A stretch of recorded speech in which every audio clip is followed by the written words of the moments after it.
Përshëndetje, jemi bashkë në London Gjuhër Shqipe klasa e 8. Tema mësimore, stilet e gjuhës, leksikologji. Rezultatet e të nxënit, dallon në përdorim stilet e gjuhës dhe diskuton rreth veçorive të tyre. Krahason stilet e gjuhës, harton tekste duke përdorur stile të ndryshme. Fjalët kyç që do të përdoren: stil, gjuhë, tekst, letërsi artistike, politiko-shoqëror, juridiko-administrativ, shkencor, teknik. Lexoni tekstet e dhëna dhe më pas tregoni ku ndryshojnë ato. Tekstet dallojnë jo vetëm nga përmbajtja, por edhe nga shpreha gjuhësore e fusha e veprimtarisë të cilës i përkasin.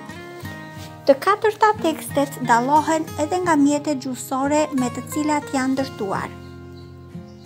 Çdo fushë e veprimtarisë shoqërore përdor mjete gjuhësore që janë karakteristik për të.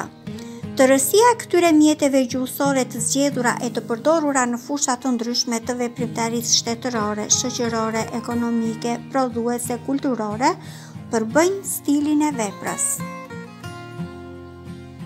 Dallojmë 4 lloj stilesh: stili i letërsisë artistike, stili tekniko-shkencor, stili politiko-shoqëror dhe stili juridiko-administrativ. Të katërta stilet dallojnë njëri nga tjetri.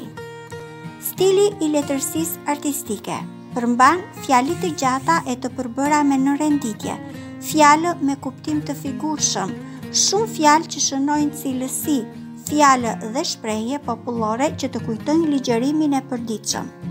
Stili politiko-shoqëror dallohet nga përdorimi i fjalive të gjata të përbëra me në renditje dhe me bashkërenditje, përdorimi i emrave abstraktë dhe shprehjeve të zgjedhura nga sfera politiko-shoqërore.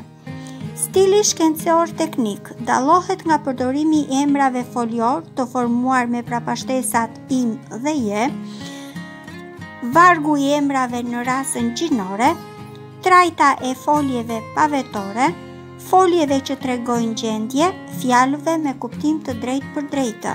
Stili juridiko-administrativ. Në këtë stil përdoren fjalët gjithmonë me kuptim të drejtë për drejtë.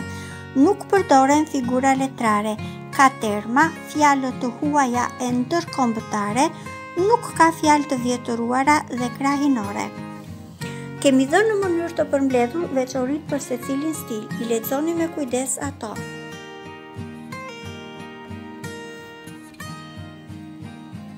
Pasi ti keni lexuar, të keni punuar me shembuj që janë dhënë në tekst për ilustrim, do të kalojmë në punimin e ushtrimeve.